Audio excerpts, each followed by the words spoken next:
has been dried out, used, and then recycled so that it's a mud.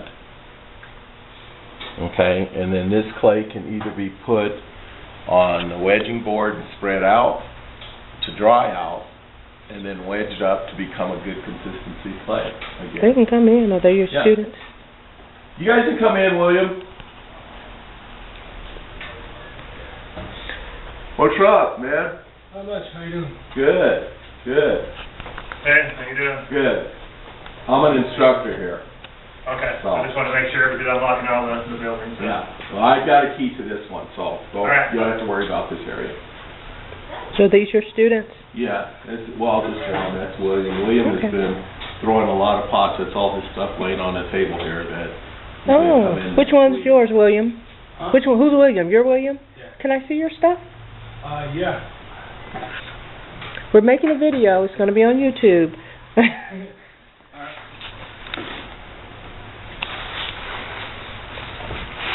Yeah, I drew all these on Friday. Wow. Okay. Are you liking the class? Oh, yeah. Dad's giving you a hard time? No, not really. No. Great teacher.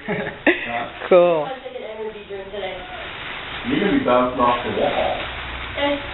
Oh, my. You're good. See, I couldn't do that.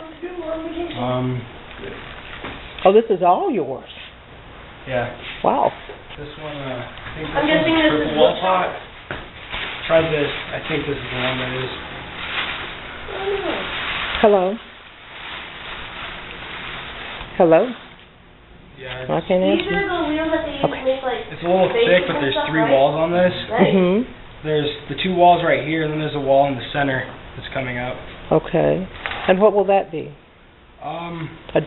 It's probably going to be a bowl. Yeah, I was going to say it looks like a doggy bowl. And the cool thing about these pots is you can carve designs on the outside wall, and it can still hold water.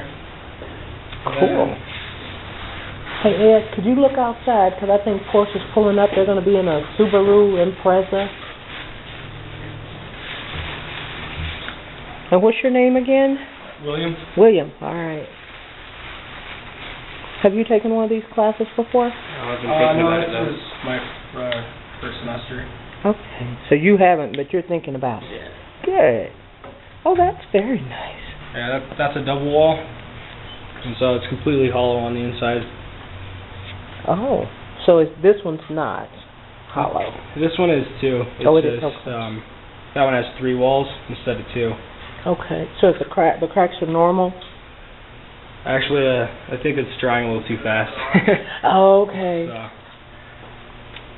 And then there's this one, which this one's not too terribly great, but it's all right. This one's a double wall too.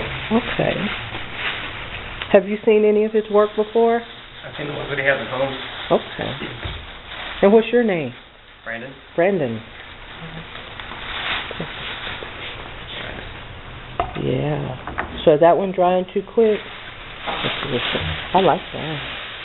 So are you going to carve on the sides of any of these, or yeah, do you have ideas? Yeah. Cool. Thank you for your interview. It's been great. Enjoy your class with Ed. Are you going to come in next week? Yeah. Okay. I'm going to be in here tomorrow and Wednesday in the mornings, like not early, maybe 9 o'clock. Alright. Okay. So if you want to come in, and if you're going to be in here for sure, if you know you're going to come for sure, then just drape them. But if you're not 100% sure, wrap them tight. See how they haven't gotten hard at all. Yeah. It kind of depends on you. If you want to keep them soft, wrap them up really, really tight if you don't know if you're going to be here. Yeah, one thing I noticed is the triple wall and this double wall right here is kind of cracking.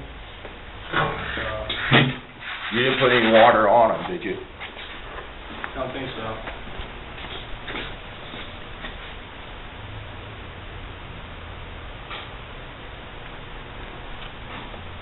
Okay. Well, the nice thing about them is they're on their back, so they haven't moved and go back on the back. And just take your sponge or rid, smooth them out. Okay, so Marcia, you want to film me throwing on a potter's wheel, huh? Yep. We're gonna put Ed Shepard to work here. In like this week over spring break? Or Yeah.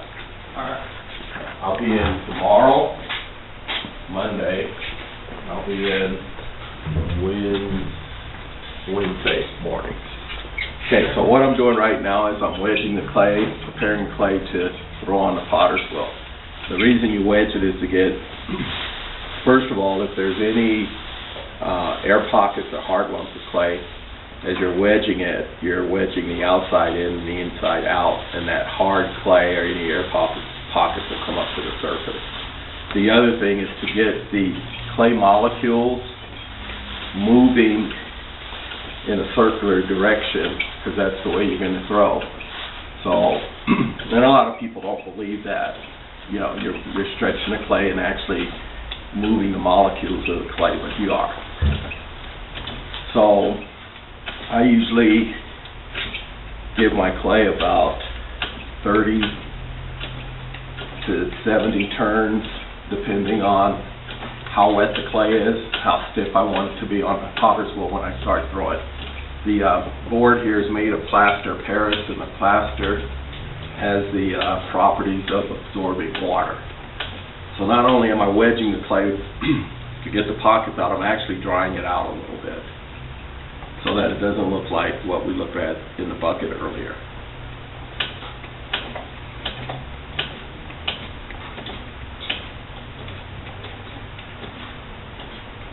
When you're wedging, you don't want to actually fold the clay. It's kind of like kneading dough.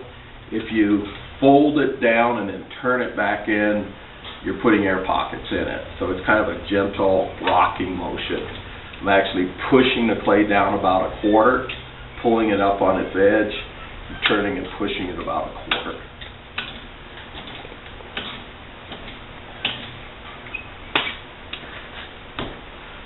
So I'm going to throw 2 pieces for you, I hope. One will be a bowl shape, fairly good sized bowl, and the other I'll do like a bottle shape. Do we get to put the bowl in the gallery? Yeah. Thank you.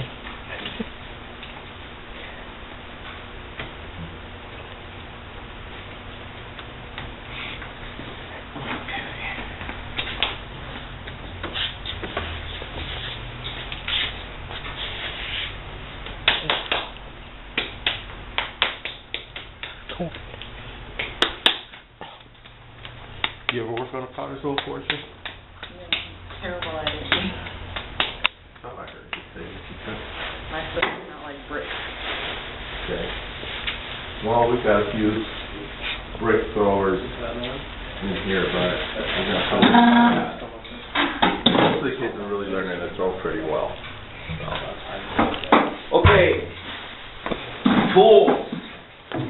Working on a potter's wheel. Is that a seat? Yeah. Tools for working on a potter's wheel. Obviously, the potter's wheel. The one that right in front of me is a kick wheel, and then this one is an electric wheel.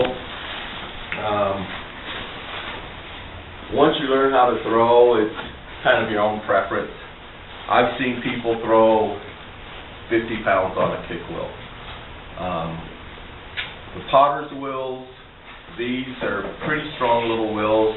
They can handle almost 100 pounds. Now, I can't throw 100 pounds, but I've seen people throw 75 pounds on a good electric wheel. I think if you're going to purchase a wheel, you need to buy one that has a lot of good torque, so that even if you never intend to throw 75 pounds, it has the ability to do that. Also, I think buying a wheel that can go reverse and forward is a good idea. Okay, you never know, you might get really good at it and want to give lessons, and you end up trying to teach somebody that's left-handed how to throw. So if you have the will that can go counterclockwise and clockwise, that's probably another $100 on your will, but it's well worth the money. So I'm left-handed. Fortunately, I can throw right-handed because the vast majority of my students are right-handed. But for today, I'm just going to throw left-handed because it's a lot more comfortable for me. I can throw faster and not have to worry about going back and forth with it. So a left-hander throws on the will that's going clockwise. Okay, right-handers, their will goes counterclockwise. And that's the Western way of throwing. The Japanese throw just the opposite way that we do. Their will is actually turning for a left-hander, but they're throwing right-handed. Pretty difficult thing to do. I see a lot of kids do that when they first start off. So it can be done, and it just depends on your instructor and how you learn. So the first part that I'm going to do here is called centering. I'll slow the wheels out for a minute. I'm throwing on a plastic bat. And what the bat allows me to do is, you'll see at the end, it allows me to pick my piece up by the bat, so I don't have to distort the shape when I'm lifting it off the wool, but that's a plastic bat. You can use wooden bats. In the old days, we had plaster bats that we made. These plastic bats are really, really good. They last a long time. They take a lot of abuse in the classroom. So that's what this black thing